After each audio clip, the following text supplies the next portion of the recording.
Hello everyone, John from Gaming in the Wild here, and like most people out there, I've been very much enjoying the 2026 World Cup over the last month. There have been some epic games and some Cinderella stories, and as the tournament now reaches fever pitch with the semi-finals approaching, it got me thinking about football games, the history of football games, and more recently, games about football. And that might sound like a weird way to phrase it, right? It should just be football games, but I chose games about football intentionally, and let me tell you why. There are plenty of straight-up football games out there. There's quite a lot of them. The biggest is of course EAFC, which everyone still calls FIFA, and football being a team sport, there are a lot of football games like this where you control the whole team, you control the player who passes the ball, you control the player who receives it. It's like you're an invisible god or something, or some kind of pluribus style virus that now mind controls everyone. And while these tactics and team play are a huge part of football, you can look at the game from a lot of other perspectives too, and there are games that do that. It is a multi-layered sport with complexity, with a huge cultural footprint, and that's why it's the world's favourite game. So in this video, I'm going to take a look at some football games, new and old, from nostalgic classics that I grew up with in the 90s, but also some modern indie games that take on football in different ways, whether focusing intently on single-player, silky skills and close control, the kind of stuff we love Saka, Mbappe and Balogun for, or a game that turns football, both the running of a club and the game itself, into a deck builder, and even one game that covers the culture of football from a child's eye perspective and how it feels to be a fan that's engulfed in World Cup fever. And for those of you who watch all the way to the end, I also have 10 Steam codes to give away for one of these amazing games, a touching autobiographical indie game called Despelote that's maybe the best World Cup game ever made. As always, your likes are appreciated. You can let me know in the comments which team you're supporting at the World Cup and what your favourite football game memory is. Sub to the channel for more from me in your feed, and with that, let's kick off.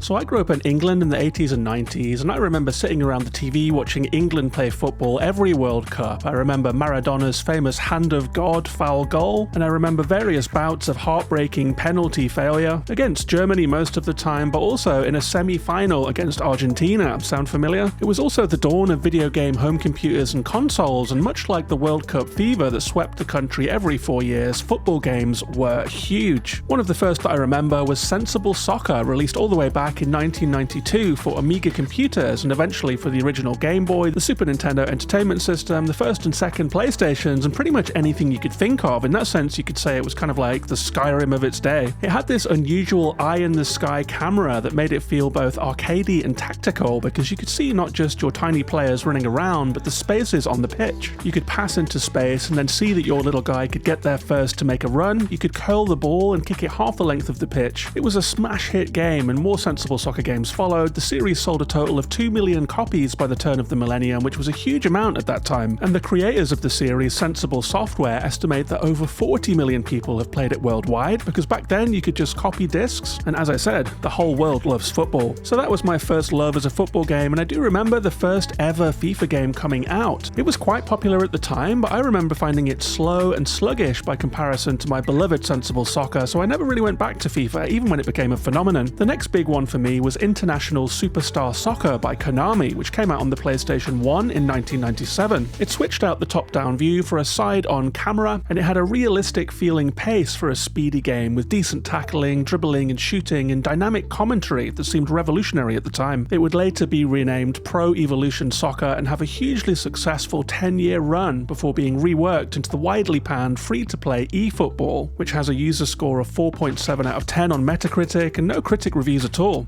anywhere. But that's it for my history with football games. Let's talk about some new ones, because there has been a recent wave of indie football games that capture other elements of the sport and come at it from some pretty interesting directions. The first I'm going to mention is Rematch, which focuses on the technical close control of football. A lot of football games basically automate this stuff to make it look like you're doing cool tricks, like the way a good dribbler might knock the ball from foot to foot and jink past a defender, or make a darting feint and then a mazy run to break into the box before picking their spot for their perfect sweep sweetly hit shot. In Slowclap's Rematch, that's all part of the gameplay. It was made by the people who created Sifu, the John Wick, Bruce Lee style martial arts game, and it's surprising how cleanly that style of gameplay maps onto the technical skill required for football. Some of the movement in Rematch was echoed in what we've seen this World Cup, when Mbappe times a run to perfection and splits open a defence, when Bukayo Saka for England wrong-foots a defender on the wing, goes to the byline and cuts it back into the box, or when Messi finds a pocket of space amongst the defenders to volley a rocket into the top corner. That is the spirit of the game that is captured here in Rematch, and it's helped by the fact that you only play as one player on the team, you don't play as the whole team in this one. So it's about individual technical ability. It is a multiplayer game, so there's a lot of give and go, finding space, showing discipline, and some of those lesser known or lesser celebrated elements of football. And I think it's a really up close and personal look at how players make the beautiful game quite so beautiful. It's out now on PC and all the consoles, including Game Pass, and even the tutorial gives you a taste of what it's trying to do with the controls. That's Rematch.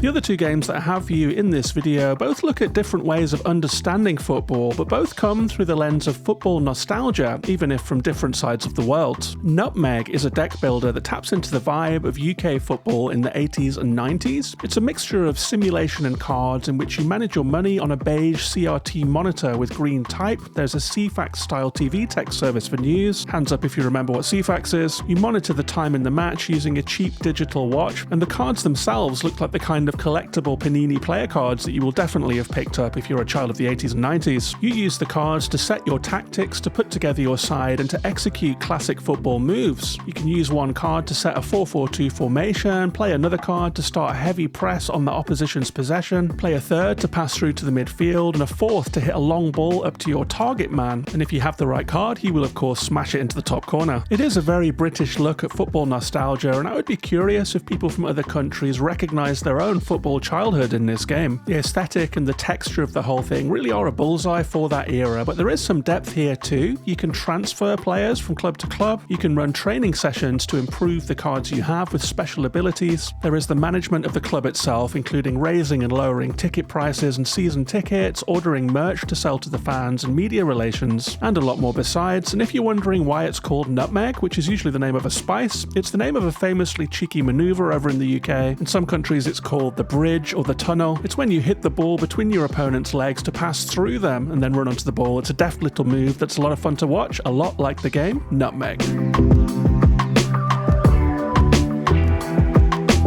And then the last game I have for you is the ultimate game about World Cup fever. It's called Despelote. You might remember it from last year, and it's a football game like no other. Because rather than playing as the team's manager in this one, or some kind of psychic presence controlling the whole side, or the star striker, you actually just play as a regular football-obsessed kid. You are living your life in a normal neighborhood of the Ecuadorian city of Quito in the year 2001. That's when the Ecuadorian football team made an improbable World Cup run, and actually got through the qualifying stages and into the tournament proper for the first ever time. It's an autobiographical story for the game's developer Julian Cordero, who grew up in similar circumstances, so it has a certain groundedness that I found really appealing. From the classrooms that you find yourself in, staring out of the window and longing to go and play football, to the streets and alleyways that the young protagonist kicks the ball through, to wonderful sequences where his attention slowly drifts into the football game on TV and the chatter of the family fades away, or having his little sister stand in front of the television when he's trying to play a football game, or being told to stand in one place by his mom, but of course taking his ball and kicking it around the park instead. So as much as a football game, this is also a childhood simulator in a way that I found really, really powerful. It's all wonderfully voice acted, and playing from a kid's eye view, you'll hear your parents talking about the football team in the car while you draw pictures on a steamed up window with your finger. You'll hear commentary echoing around the neighborhood on match day when you can see fans gathered in stores that have a TV or outside of TV shops to watch the game. And you can choose if you want to run around and play football yourself or actually watch the game and listen to the commentary. It's a lot of fun using the ball to try and kick birds from trees or kick bottles off of walls. You can kick the ball at anyone and they all have a reaction for you, including young couples that are having romantic picnics beneath trees and that kind of thing. And it all comes to a fittingly beautiful finale that really isn't what I expected, but it really, really landed the game perfectly. The thing that I really love most of all about this game is that it does something that no other game about football really does, and that's capturing how it feels to support a national team. The adrenaline, the fervor, fervor, the anticipation on match day, the obsession, the excitement of the match itself, the ups and downs, the wins and losses, and the whole pulse-racing spectacle that makes football the world's game. And as we come to the sharp end of this 2026 World Cup, a lot of fans all around the world are feeling those very emotions right now, including me, and there's going to be a lot of kids out there forming attachments to the game that will turn out to be lifelong. So it really is the perfect time to play Despelote.